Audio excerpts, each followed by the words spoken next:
While on gaming here, this video will cover resources, gameplay, and map design. If you Okay, have any so questions, leave them in the hello everyone. So comments. pretty Thank much you what and I'm please going to enjoy. do this time around, I was requested to do a video where we do a tips and tricks walkthrough for Forspoken.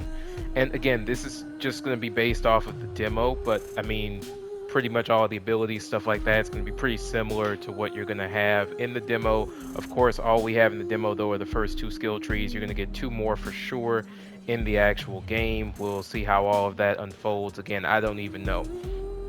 But so what we're going to do is we're going to load in to one of the files that I have. This is the save file that we were actually working on before, where we did the full playthrough on for the demo, where we got the 100% fully finished, all that good stuff, level 99, all that. So, actually, let's go ahead and do crafting first since we're already in the refuge. And we'll go ahead and focus on that part. Then I'll walk through spells and a bunch of other stuff. So we'll just go bit by bit here. So let's go ahead and start here, just in terms of crafting items, things like that. So for the healing draught, which are going to be your healing potions, those are going to be using resources such as bomb flax. You can find that anywhere within the area. We'll literally go outside of here and find a ton of that stuff. All of the stones that you have here, your garlands, your blooms, your clusters, those are going to be gotten mostly from enemies, and then you'll be able to make the garlands yourself when it comes to the spellcraft challenges and unlocks that you get for her skill tree. So we'll also scroll down really quickly, and for the medicine pouch and the materials pouch, to be able to upgrade those, so being able to increase the amount of items that she can carry, and also to increase the amount of medicine she can carry, you will need feathers and nuggets respectively, at least based on what we have here in the demo. Now, as far as upgrades are concerned, what I would personally recommend, also, by the way, this is on hard mode. I've been playing the game on hard mode the entire time. If you've been watching any of the videos, you already know this. So, everything that I'm saying here should hold up on high difficulty. That's pretty much what I'm trying to get across here. So, for your cloaks, I'm sure you will not have all of these cloaks and necklaces that are available right now, obviously. Not to mention the fact that for the people who have the pre-orders, they may be using whatever their special pre-order item is that they get in their package for the game. Cool. But what is important is the stats that you can pull from it. So of course you have health, you have defense, purple magic, red magic. Purple magic is Frey. That's pretty much her magic. Red magic is Silas or Sila, I believe is her name. And so that is fire magic.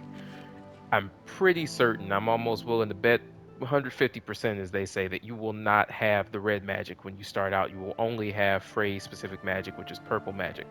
But either way, when you get your first set of cloaks, you want to focus on having high magic stats as high as possible, um, good defense if possible, and then of course whatever the best health boost is. So pick whatever are the best stats that you can possibly have on the outfit. Now, let's go ahead and look really quickly at some of the different abilities you can have. Again, a lot of these probably will not be available to you at the start of the game, but let's just go ahead and go through them really quickly so that for the ones that you see, you can identify and use to your advantage. Stat improvements are all fine and good, but I really wouldn't rely too much on those. I would focus more on specific ones that you can possibly get for like increased damage, critical hit rate, downed enemies, all of these different things. I'll explain each one in turn. So, of course, increased damage is pretty straightforward. But with that said, it depends on the type of damage and what are the conditions.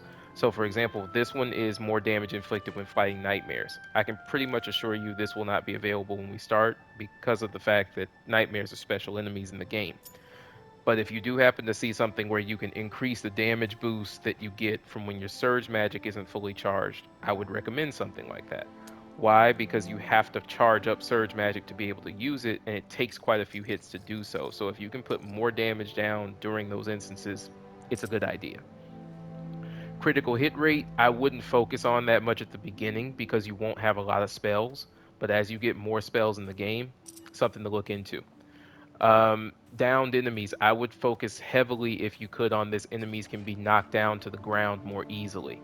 So once you can get the resources to do that, like Wild Musk, Ringstone, all those things, I would definitely put that ability forefront and center because if you can knock enemies down faster, you can use killing strikes faster, which of course the killing blow helps you to take an enemy down that's of a higher or larger status quickly.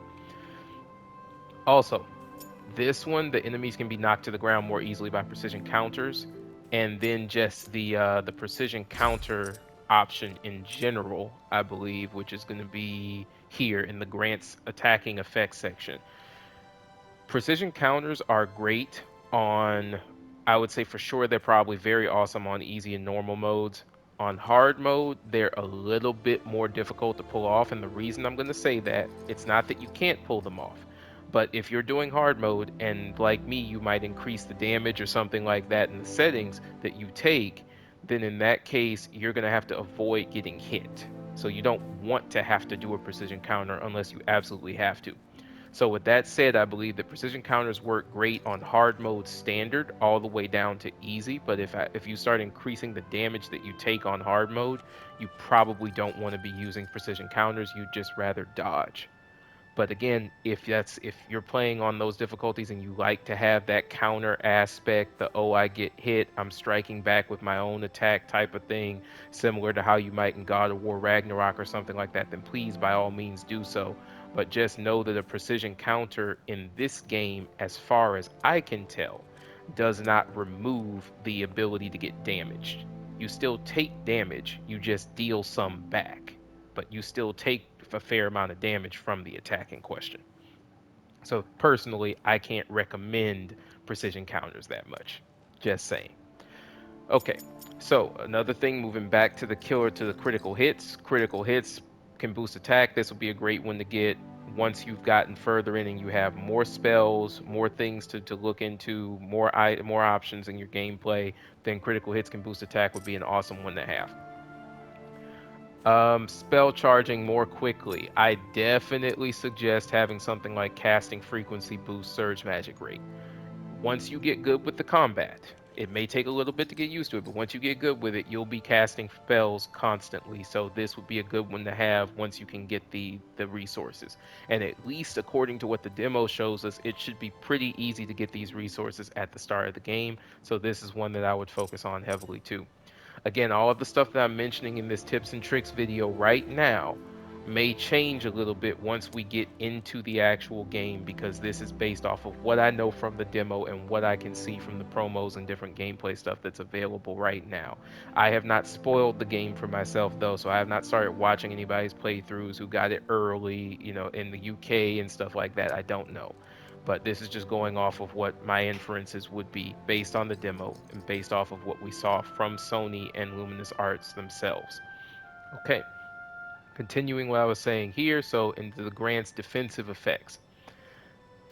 I wouldn't worry about half of these.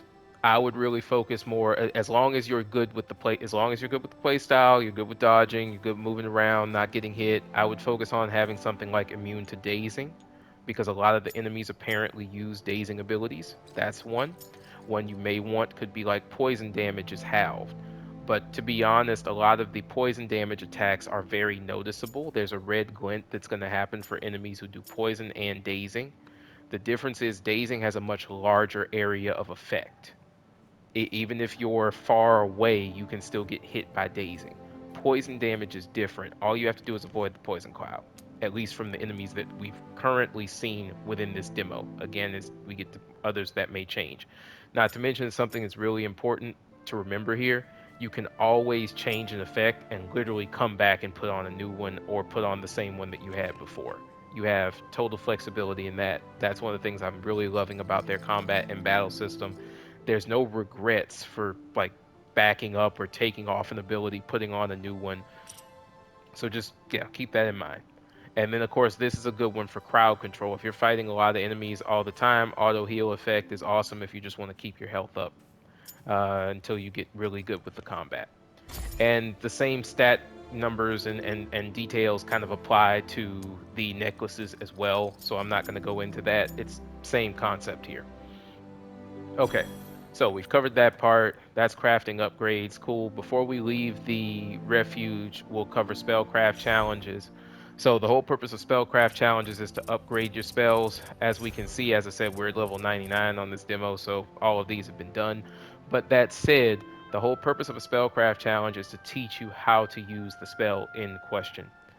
Please do not avoid the spellcraft challenges. Not only do they, in at least from what I've seen, almost double the power of a lot of the moves, but the other thing is that the spellcraft challenges help you realize how the game intends for you to use the moves in question. Now, once you know that base setup and how they expect you to use the moves, then you can start mixing them up in any way you want. But the spellcraft challenges really do help you to understand when are the best times to use what moves and how. And then once you're good with that, you can string them any way you want it. Think of it the same way for those people who are listening who are familiar with like martial arts, for example, or even those people who are artists who are familiar with drawing techniques and things like that. You have to know the basics first, and then after that, you can start creating complex structures. If you know the basics in a martial art, once you've gotten it down to muscle memory, that is when you can start to mix and match things and really start to come up with crazy combos, different counters, ways to actually confuse or feint an opponent. You have to have that information first. So start with the basics, make sure that you know the spellcraft challenges, do the spellcraft challenges, get a chance to use the spells in real time, and then after that, once you've done those, it's going to be very, very easy for you to link combat. There should be no reason why combat is confusing at that point. Okay, so now that we're done with that, let's go ahead and get into the next part of this. So tips and tricks. A few spells that are absolutely primary, and of course you're going to wind up getting them in the game. I'm sure it's going to guide you to these literally. But if there are some that I would recommend to do spellcraft challenges on immediately, that is going to be Soar is one of them, so that you have access once you get it. You will not have Soar at the beginning of the game, but once you get it, I recommend leveling it up. Rush is another one. Get the Spellcraft Challenge done for Rush because all of your abilities use stamina when it comes to movement speed. So, when that stamina is draining, you want to be able to use Rush. Once the Spellcraft Challenge is done, you'll be able to, every time you activate Rush, it will fully fill your stamina gauge. Very important. Next one on the list. You want to have Drag and Drop. Drag and Drop is your L1 plus R1 plus square. I'm probably not going to go through button presses because again, the game, if you really follow and look at how this works here, it teaches you how to do each of them. It does. You just have to follow the commands that the game is telling you for each of these movements. But so Zip, make sure you level this one up in terms of spellcraft challenges. Zip, when you have it leveled up, and we can press square, literally you can press square here to switch over the window to see what the spellcraft challenge did for you. If we look at Soar, it improves the stamina recovery rate. That's awesome. You need stamina back as quickly as possible. If we go to Rush, this one, it restores stamina to max every time you use it. Awesome. If we go down to Drag and Drop, this one has enhanced damage, but the important part of Drag and Drop is not about the damage, it's the fact that it's a quick way to switch between your fire magic and your earth magic. Whatever magic that you're using otherwise in her tree, like if you're using the earth magic, and I'm presuming we'll have water, and then it looks like some type of light or wind, or like something lightning thing going on there. I don't know what element that's going to be. But long story short, when you actually use the drag and drop method, it automatically switches you over to fire magic. It's very quick, very simple to do, and it pulls the enemies toward you. It works great. For Zip, make sure that you do the Spellcraft Challenge for this one. Why is that important? Because it removes the stamina cost for you to use Zip and to move around. And that is very important in terms of your movability with your character. Now I'm going to flip over to Frey's tree. Again, we can see whose tree it is based on the person behind it. So as we look at Frey's magic right here, let's see her important abilities. One of them is Flow. Why is this important? Because stamina recovery rate is necessary for Flow because Flow burns stamina in the first place. Shimmy, extremely important to get this one. That way, every time you activate Shimmy, which the way of activation is whenever you jump, if you jump and when you touch the ground, you jump again using X, it will bring back your stamina and allow you to move quickly. I'll be demonstrating all of these abilities in a second anyway, so yeah, we'll get into that too. Leap, Leap is basically your first jump off of a surface. So when you press circle off of any surface as you're trying to climb it, that's going to be that first move, that first hop. And so this improves the stamina recovery rate as well. So again, I would definitely get the Spellcraft Challenge done for that one. In terms of your attack abilities, honestly, I can give you tips and tricks for that, but then I would be kind of limiting how you might choose to set up your attack abilities. You should really do that based on how you feel. If you're someone who wants to play cautiously, then focus on the defense-based ones. Like for example, disperse, leech, screen, abilities that protect you more so, and definitely bind. If you're an attack focused person, then you're gonna go in the direction of, if it can let me get, yeah, because sometimes when you're trying to pilot it, it's that whole going at an angle thing. Because technically the spell tree is made to kind of walk you down the different sections. But anyway, tendril, implant, and prime are all attack focused, right? These are not defense focused. That's fine to use them, and I would certainly suggest leveling them up. But if you're not an aggressive player, then you may want to go the defense route first, then come back around to these guys. Okay, so on cut and run, make sure you get cut and run too. I had forgotten about that one. This is kind of like how drag and drop is for the fire tree, right? Because cut and run allows you to very quickly switch between your two types of magic. It switches you back to Frey's earth-based magic. So each tree is going to have a quick button. At least that's what it's looking like. So I'm sure that the one for water is probably going to be maybe like L1 R1X or something like that, and then probably the one for the other element will be L1 R1 triangle. They may be the opposite direction, who knows? But again, you get the point. It's pretty much going to be a situation where there will be a quick method to switch between each type of magic. Okay, going back to what I was saying before, then you have your surge magic and stuff. You can level up the surge magic, in my opinion, whenever you feel like it. Personally, I would prefer to have a level 2 version of surge magic at some point faster than waiting until level 3. Or because the thing is that allows you to be able to hit a lot of enemies and put them down very quickly if you have surge magic active.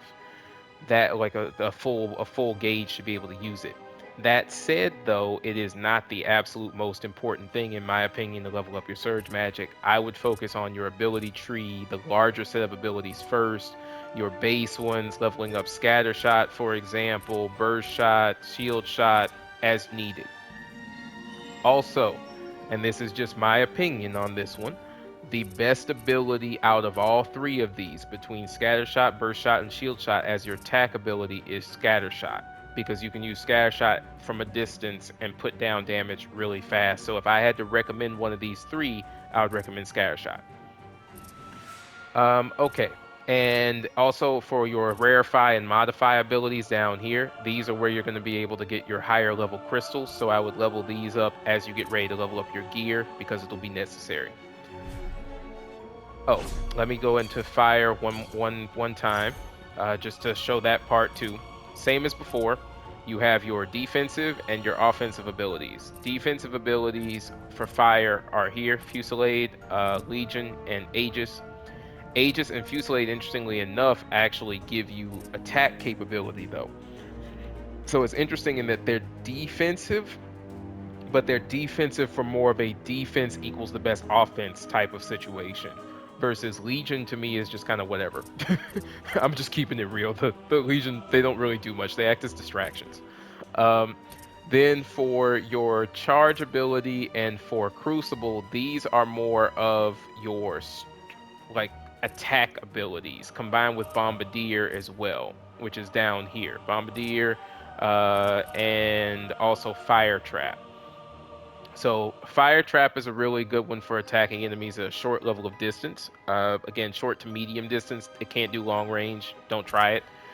Bombardier, you have to be careful with this one. It's great if you get a moment to set an enemy up for it, but what they do not tell you is you are not invincible when using Bombardier. you can get attacked through Bombardier. So I would suggest only using it at the end of a combo when you know you have space to try, or right after you've dodged an enemy attack. Because again, most enemies, right, they're not going to be able to attack you 15 times over in a straight up combo. They're going to have a gap, and in that gap is when you use an attack like Bombardier. But again, on harder modes, I would be very reserved about when to utilize Bombardier. Okay, Crucible. Always. This one. Get this one immediately. Get this one and do the Spellcraft Challenge as quickly as you can once you get access to the Fire Challenge. Why? Because once you have this, you can create this wall of flame that will damage every enemy that tries to come into it. Not to mention, it ups your power. When you're within the circle, you have pretty much super abilities. It increases your attack, and in addition to that, with combined with Aegis, it's basically like you're pretty much a cannon at that point. And if you go over here to the to Frey's tree, and if you've used Screen, which increases your own defense, then at that point you're basically not even a glass cannon anymore. It's like you're a tank with an additional artillery cannon. You're OP. Long story short, just to put it's your OP. So that said, the only other one I think I need to explain here for support abilities is like Charge. And again, I put Charge in the same group as Bombardier. Be careful how you use it. Don't get caught coming out of it and get attacked. So watch your positioning when using it. As far as the attack abilities on the fire tree, I would recommend putting some time into Rage Slice. If you are very good with close range combat, Rage Slice is your biggest one. If you're not the best with it or you don't feel super comfortable, then I would say prioritize Blast Slice, because Blast Slice will allow you to stand back and put a lot in damage down on enemies. And then, of course, finally, you have Arc Slice, which Arc Slice is great for crowd control, but I wouldn't use it outside of crowd control because you'll probably get hit by it or hit while using it. So let's look at the nails really quickly. Same thing, depending on the different clusters that you pick up, you can paint her nails with different designs, and those different designs have abilities. For me personally, I would suggest that, again, this is all going to be based on what's unlocked at when, right? But when you start the game, your focus is, of course, going to be Frey's magic.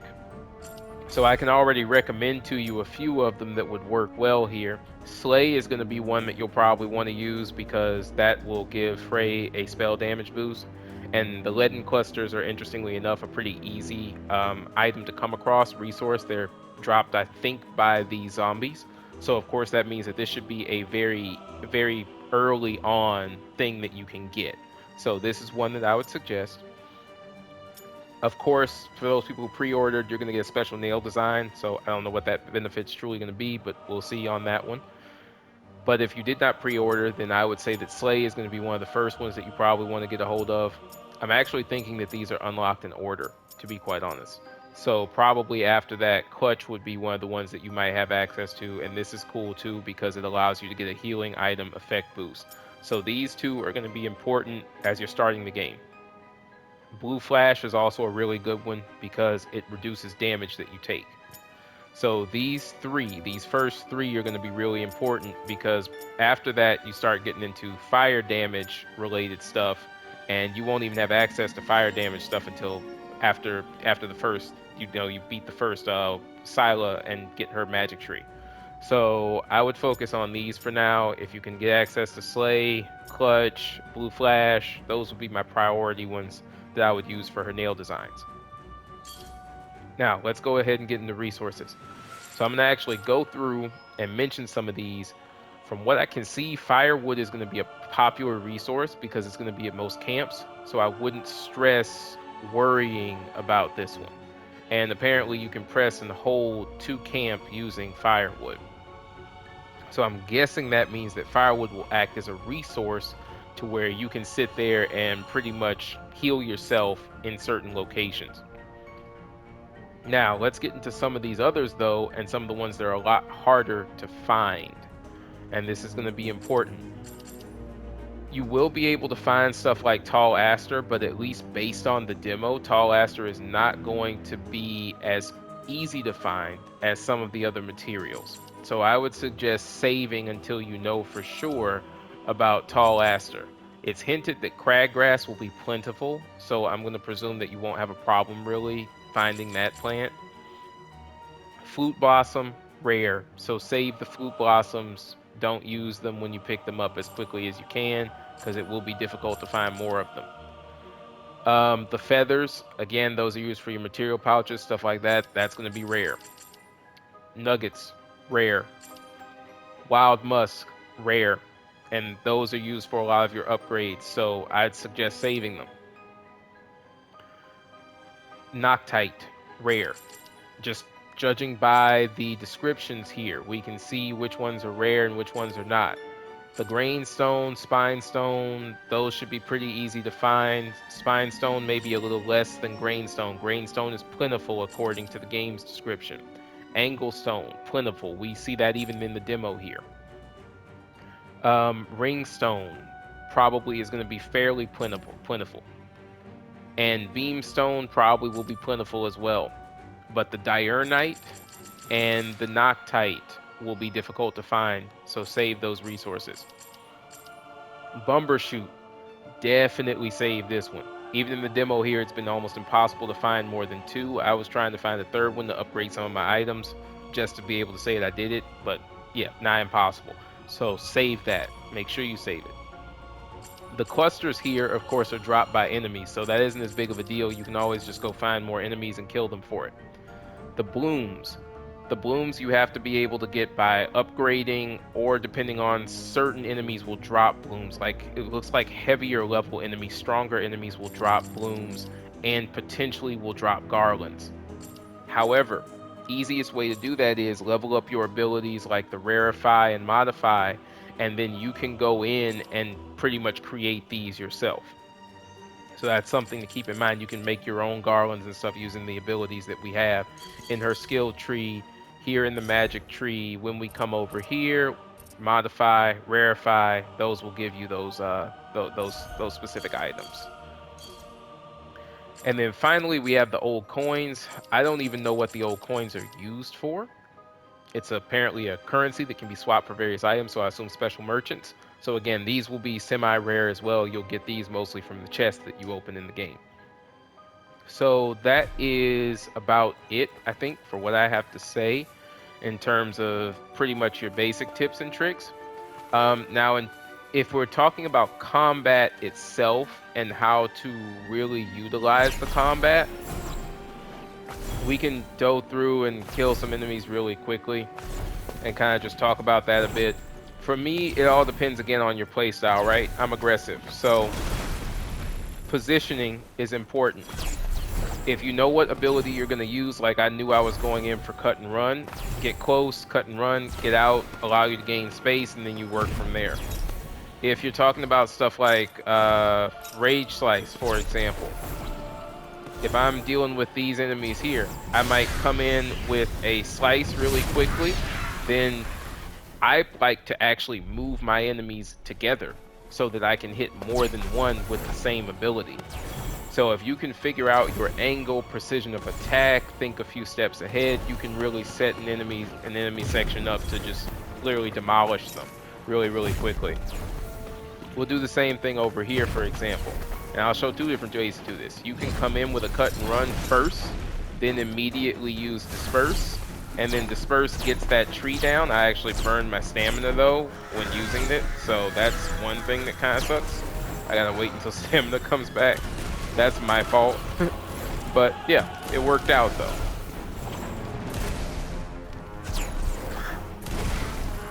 So again, it's just utilizing the abilities that you have, being able to keep an eye on the enemies, make sure you don't get hit. Use flow state to your advantage. If you're in a situation here where you have multiple enemies, you can use flow to get out of attacks. Then let's say how I did this here, get them bunched up in a specific location, then take them down with an area attack. We look at what we have here. I have slow down time on mine. It doesn't stop enemy movement, but it gives you a chance to set up. So let's say we're going to use prime, right? Run in, set it up, let them hit it.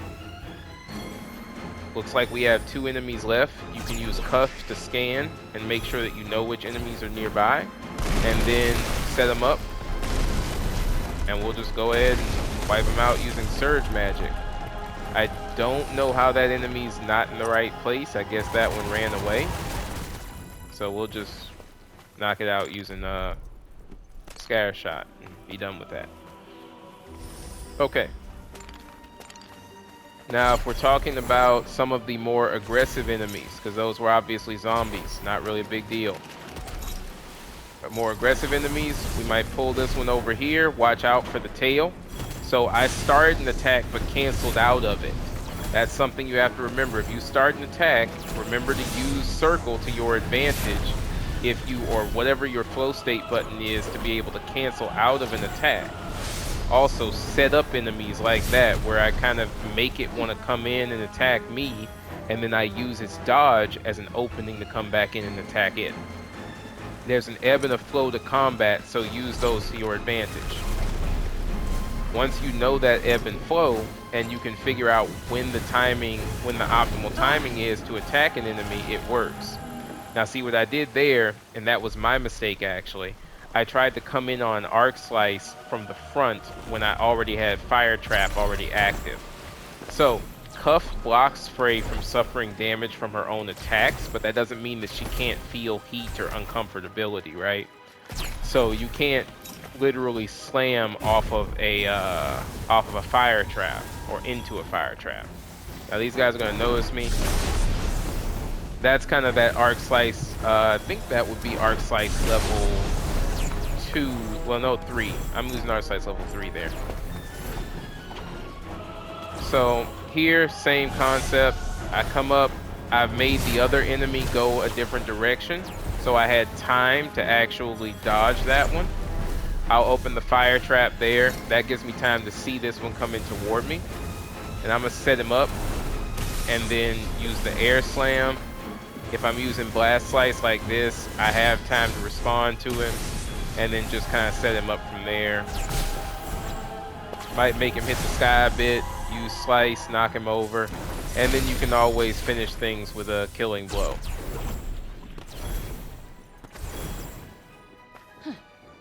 Now I have noticed that certain enemies are not as aggressive as others. So like those guys are not as aggressive as the Crocs. The Crocs are pretty aggressive and they have multiple combos where they can attack through, see like that, your attacks. So you have to be very careful with the Crocs.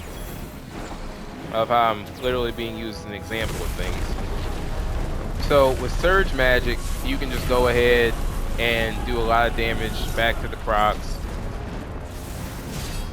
I'll go ahead, take that one out. And so Blast Slice again allows you to just sit there and put damage down on them. For each kill that you get with the surge, with the type of magic that the enemy is vulnerable to, it helps the score if you're someone who's focused on score. Now I'll quickly show how to fix this if you wanted to get your score back up. One, I kind of need to get my health up, so I'll just go ahead and hit him first of all, just to start that off. We're going to use as much support magic as possible. This is if you want to game the support magic screen a bit. So I kind of needed to do that to get them to turn around, just so that they take some extra damage there.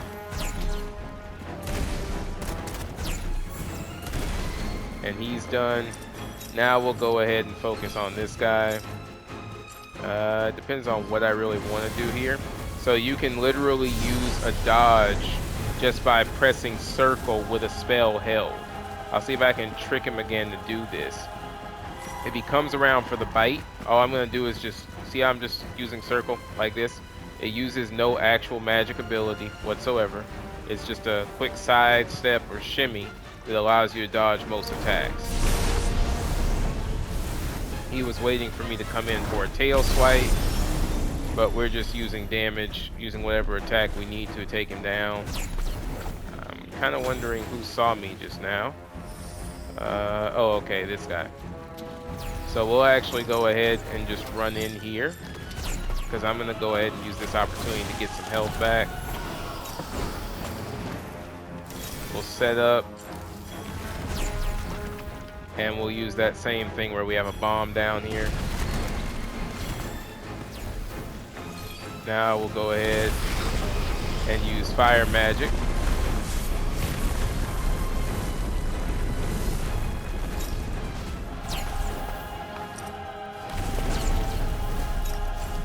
And what I'm doing here, as you can see, I'm making sure I don't get surrounded by the enemies in question. I'm making sure that I always have them in front of me, so that way that gives me an opportunity to respond well to their attacks and properly anticipate their locations. But so that's pretty much it. In terms of my tips and tricks, again, just keep an eye on your location, how to properly use the fighting to your advantage, your ebb and flow. All I'm doing here is pressing L1, R1. You can use L1, R1 together to switch magic like this, but as I've said before, fastest way to do it is to just use the D-pad. D-pad, D-pad, D-pad. Makes it really simple. Then in addition to that, you have your abilities, your quick switches. So, learn how to use those, like cut and run for this one. And notice cut and run uses 1 block of stamina. And then drag and drop, which uses second 1 block of stamina as well. So I'm assuming each special switch ability is going to use 1 block of stamina. You have your support abilities, and the support abilities activate really quickly. All it takes is a tap. Just make sure that you know that when you are activating a spell, in that instant you can be hit, right? She's not invulnerable. It'd be the same thing as if you were in a fantasy world and doing it in real life. You in that moment that you're paying attention, you can get hit. So make sure that you control your location of your enemies so that you don't get taken advantage of. And I would say that's about it. Oh, the other thing, I guess, for settings too, figure out what settings you want to run this game in. And by that I mean display settings. For me personally, I'm running on performance focus. And this is not the 120 hertz display mode. The 120 hertz display mode is all fine and good, but the second that you do that, one, I can't record in 4K. So for you as the viewers, I don't want to mess y'all over. And then the other thing is that for me, the difference is not that big. Even though the frame rate boost is nice, it's not important enough for me to switch off of performance focus to performance focused 120 hertz mode. I have seen quality focused. I have played on the ray tracing, but for me personally, I cannot stand 30 FPS. That's just me. So with that said, I would never recommend 30 FPS. But if you can stand it, and if you like to play in it on a normal basis, do you? No qualms with that whatsoever. So here in the map, if you want to see how an area looks from 3D, just zoom in using R2. And that'll make your life a lot easier in terms of how you sit there and navigate the map. It'll make things simpler in terms of being able to find objectives. And remember that you can put 5 of these markers down at once. So you could literally have markers going to each of these locations, and the only time that that changes is when you press for another one, and of course it's going to move the markers now in sequence because it can only remember 5 locations at once. And to remove all of the markers, just hold triangle and yeah, back to clear. But yep, that's about it. So I'm gonna go ahead and end it here in terms of the tips and tricks. And from here, if anybody has any questions or anything that they want me to cover, please leave it in the comments. I'll definitely do what I can. Could There's a probably lot chill of here for a things. while. There's a lot of things Wonderful. in terms of the I, for one, can't nuances wait to take a load for off. the gameplay Take a that load of what? I can't really just say or show straight out. Some of it is more so one of those things where you'll have to figure it out as you play through it. But there are just so many nuances to the combat. So what I just implore everyone to do is to just explore, try it out. Any abilities that you have, do the spellcraft challenges, mess around with them, and I promise you, within the first few hours of gameplay, if you really give it your best and you go in with that kind of with an empty cup mentality, as they say, you will very quickly get to the point where you'll be like, man, this combat is awesome. Or I'm killing it in terms of how I'm mixing up attacks, flowing between her abilities and stuff. You're gonna enjoy it. But Anyway, I'll go ahead and end it here. It has been awesome. It's been a pleasure, and I'll talk to y'all in the next video. Peace. プレイステーション